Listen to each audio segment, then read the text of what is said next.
This isn't a bedtime story. This is a warning. The unseen world is real. It is dangerous.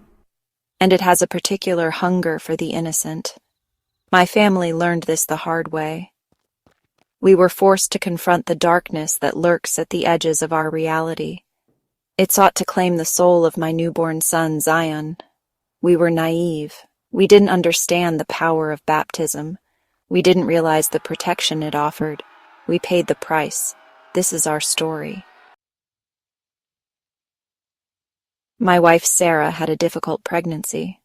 She was plagued by nightmares. Vivid, disturbing dreams that left her pale and shaken. She'd wake up in a cold sweat, gasping for air.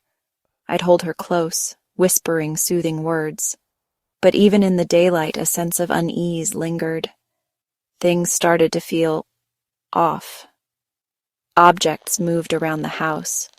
Whispers seemed to follow us from room to room. We tried to ignore it. We told ourselves it was stress. We were wrong.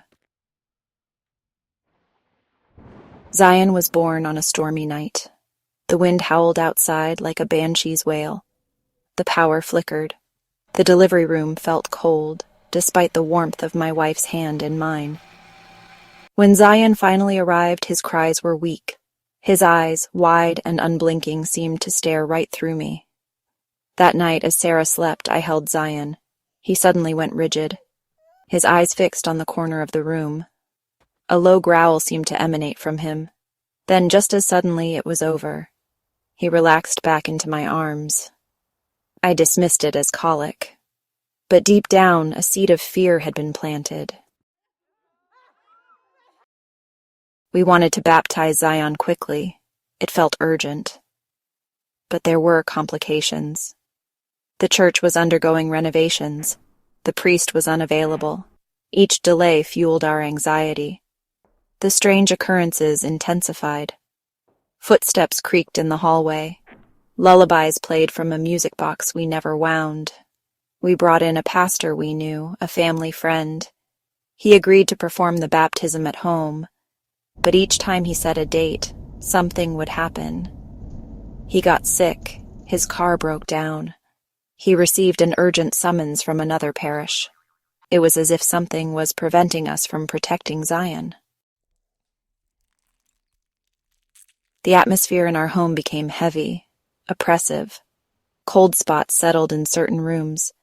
We'd hear our names whispered, though we were alone. One night, I woke to the sound of Sarah screaming. She was sitting up in bed, eyes wide with terror. She pointed to the baby monitor. "There's something in the room," she whispered, her voice hoarse with fear. I rushed to Zion's room. Empty. Then I heard it. A soft, guttural growling coming from under the crib. I slowly crouched down, my heart pounding in my chest. As I peered under the crib, my blood ran cold. Two eyes, glowing with an unnatural light, stared back at me. The creature was unlike anything I had ever seen. It was small, hunched over, with long, sharp claws. Its skin was stretched taut over its bones as if it were starving. Its growl grew louder, more menacing. I scrambled back, knocking over a lamp in my haste. The creature hissed, the sound like nails on a chalkboard. Then, just as suddenly as it appeared, it vanished.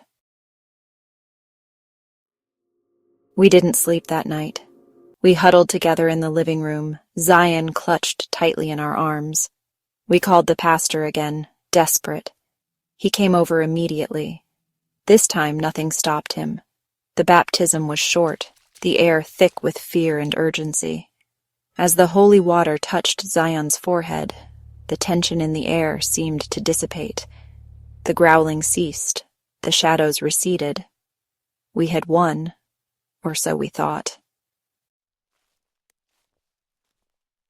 The paranormal activity ceased after the baptism, but the experience left an indelible mark on our souls. We had looked into the abyss. It had looked back. We understood the power of faith, the protection it offered. We also understood the very real danger that lurked for those without it. Our story isn't unique. It serves as a chilling reminder that there are forces in this world we do not fully comprehend, forces that prey on the vulnerable.